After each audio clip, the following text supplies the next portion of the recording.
Yellow flower, tiny wildflower. Everybody want to get rid of it, but maybe you should not. That's the plant we are talking about today. Hi, my name is Erin from Prepared and Sustainable Living, and that's our topic today. The goldenrod, also called Solidago with scientific name, is really useful for all of us. I brought you over here real quick just with my phone with no tripod, so I hope it's not going to be too shaky. But that's it. That's what we are looking for. I only gonna take one because it's not mine, so I only take one for now. You see there are abundant here. If we do look further behind me in the back, you see a high shrub. That's all of them too. I can try to turn my camera and show you that real quick. So that's probably about 3 feet high. There are more over here under the trees. So they're all over the place. You find them everywhere. There are more right over here too. So why is that yellow flower so important? Let's start with an introduction. The goldenrod is a really pretty yellow flower. It can look really nice. Its habitat, it's more open meadows, open areas. It likes to have a little bit of sunny fields on the side of the road. You find it, believe me, if you drive down your car, maybe down a country road, look left and right out of the window, you'll probably see it quite a bit. While you probably would say it's invasive, it's actually not. It's really strong spreader and it gets all over the place, but it's not actually being counted as invasive, and it's native to the USA. It's also found in Europe and in Asia. But the important point is its historical significance. That's originally why I do make this video about it. It has a whole lot of traditional medicinal and culinary uses, and you really can use it for so many things that I thought it's worth making a video out of it. And it's one of the latest pollinators for the bees, so you can still find it in late summer or fall. As you can see, it's late October right now and it's getting cold, and we still can find some of them. Not a lot of them are not looking extremely pretty anymore, but you still can find them. So what was that flower used for? The Native Americans mainly used it for respiratory infections and for wound healing, while the Europeans more used it for the kidney and the urinary tract. It had a lot of culinary uses, just as color, as attribute, or for flavoring from dishes.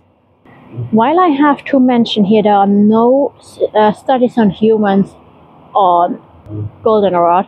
There are successful tube and animal tests who did see that it could help with inflammation and with diuretic problems, but there is no human study on it, so always do your research, be cautious. It's not a scientific proven medicine. But what is the property of it?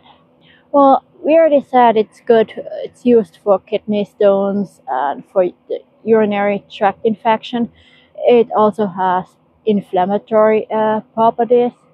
It is actually one of those plants that does not give you an allergy because it has its own antihistamines. Well, not really real antihistamines. It has a natural alternative to histamine. It has an immune booster. So it does have a lot of properties. So that's for that. Now, we already said it is good against urinary tract infection because it's diuretic and it's anti-inflammatory. It's good against allergies because it is allergenic and has a natural alternative to antihistamine. what we did not say yet is that you can use it against arthritis and gout. You can also use it for cold and flu because of the anti-inflammatory properties and the immune boost. But how do you use it? So you can use the leaves and the flowers. And if you let me know in the video comments if you want to have some videos where I show you how to use them. I do plan on making a lot of tinctures and salves and teas, tea blends and stuff like that this year. So if you want to know, see more of that, let me know. I can make videos about just one or two projects of how to use it. Make a video about salves, or make a video about a tincture out of it. Let me know, and we can make that happen. But you can use it in many different ways. It is really great for tea. It can be used as capsules or tablets. You can use it as salve. Probably the best way to, for example, use it for the skin. You can use it as tincture, smoking blends, infused oils. It's used in culinary uses. It can use as bath. You can put them in your tub and bath in it, or herbal combinations. So how do you harvest it? I did not show you that in the field because, like I said, I only took one to show you. I am not gonna pick them all over there.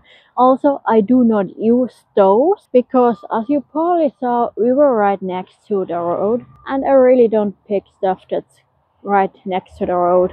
There are other places off the road, plenty of them where we can find those. So that's why I only picked one, because I'm not planning on keeping it and I don't want to waste plants. So what you do is cut it off, or I broke it off pretty low, leave a couple inches left, don't pick them all, and then you take, if you don't use them right away, you take 5 or 10 and put them together with either a rubber band or a twine or yarn or whatever you have.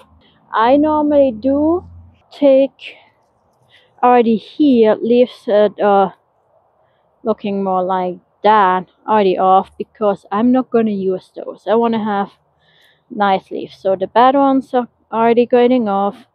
Be sure that it does not have any diseases. I'm not sure if I would use that one. Not sure if you can see it. It's pretty white in here. It might have some kind of a fungus. I would have to have a look how the rest ones look. Be sure that they are clean and they are safe and not full of diseases and pests. And then you can, if you don't need them right away, you can hang them up on that twine, 5 to 10 at a time. Let them dry for a couple weeks or longer. And once you're ready for it, you can use it for all kinds of usages. It's because it looks good, but it also has antimicrobial properties. People use it for respiratory health, for skin health, for allergy relief. So how do we identify this plant? Start with the key characteristic. It can get really big. It can go from 2 up to 16 inches. It can get nearly as wide as high, as you could see with those big bushes. They were really wide and high.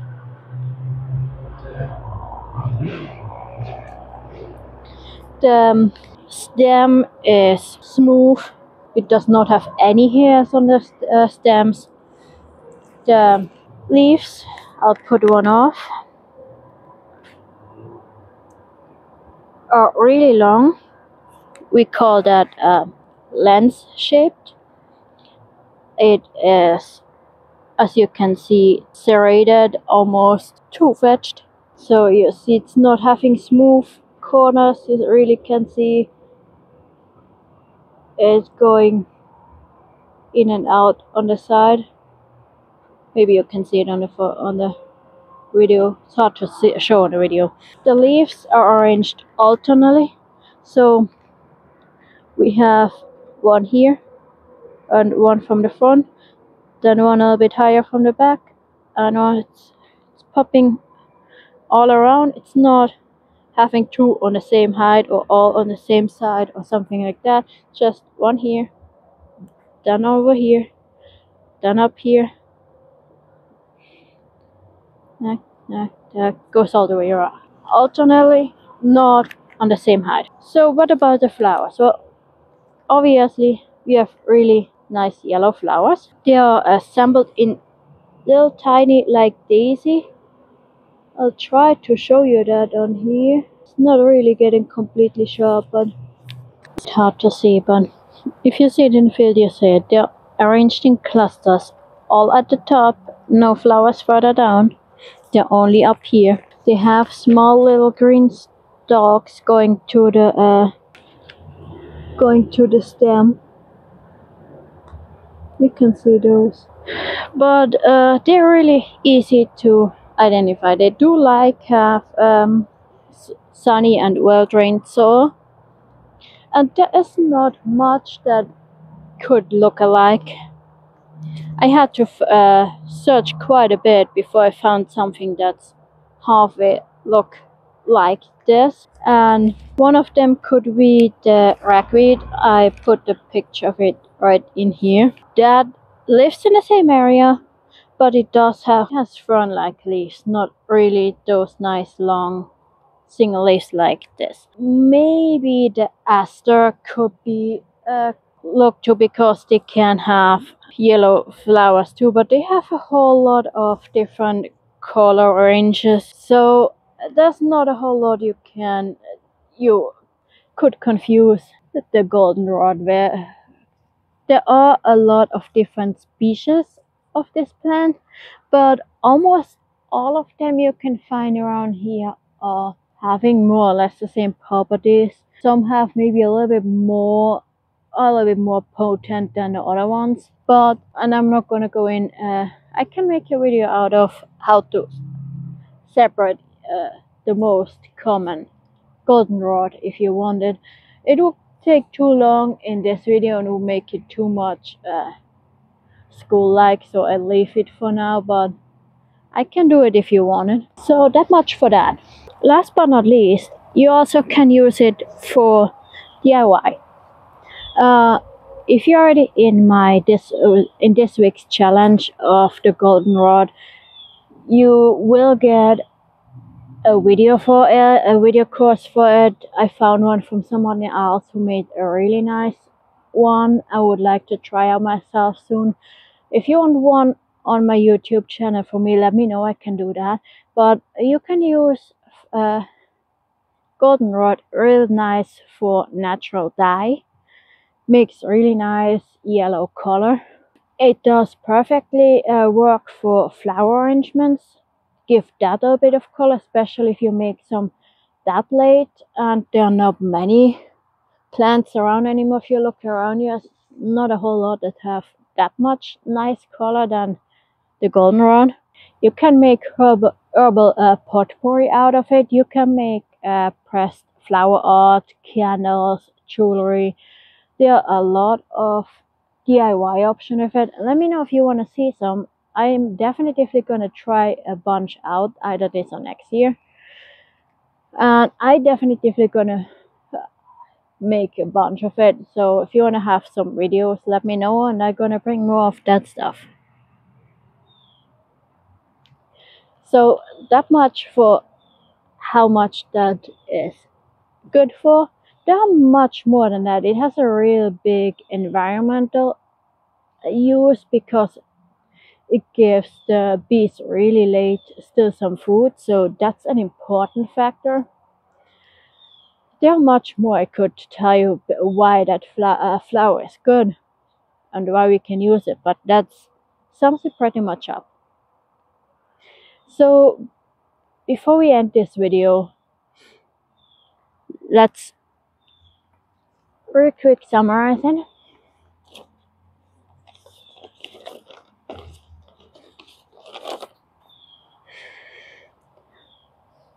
We know now that the goldenrod is a really biased plant. A lot of people want to get rid of it because it is such an aggressive spreader, At the same time, it has such a big use for us and for the environment that we should actually be happy to have it. In Europe, it's, for example, called the farewell summer because it's still so late here. It has so many uses. We can use it for when we can't go to the doctor or before we have to go to the doctor. It has a lot of benefits for our health, for decoration, for just having fun with kids. They're gonna love making pressed flower art and things like that. So it has an important role in the environment, in medicinal herbs, and in the DIY. It's just kind of remind us on the idea that all those plants we always want to get rid of, and they have some use. And it's like dandelion, nettles, thistles. Other all plants everybody want to get rid of, and maybe we need to start thinking different instead of how can I get rid of it to how can I use it.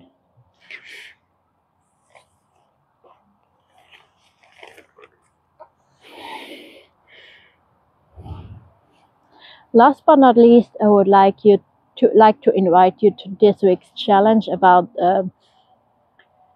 Goldenrod. I'm not yet being able to give out prizes, but we wanted to want together explore things. We want together change some habits. And this week it's all about outdoor activity and Goldenrod and go out one more time before it's getting too cold to do a lot of things. We're gonna get 30 degrees at night on Sunday, and maybe soon, maybe it still takes a while. The cold and the snow is gonna come, and the plant time is gonna be over. We're gonna have other things to do, but the plant time is gonna be over. So we want to enjoy the plants as long as they are still here, and then go over to other projects.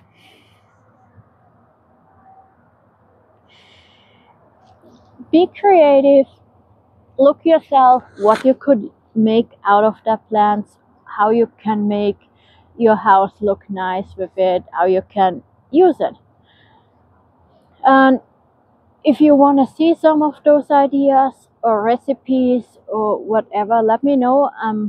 I can make more videos about goldenrod. I can make some tinctures. I can make some DIY things. I can make the same things out of other plants as long as I still can find them. Maybe if it's too late to find them, there's a possibility that it has to wait till next year.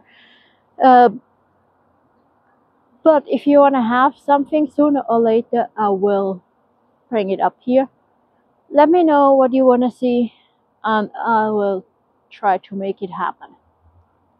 Thank you for sitting here with me for so long in this video. I know it was more talking educational video, but have a look around, have a look what you can do, and next time we might be able to make something nice out of these plants.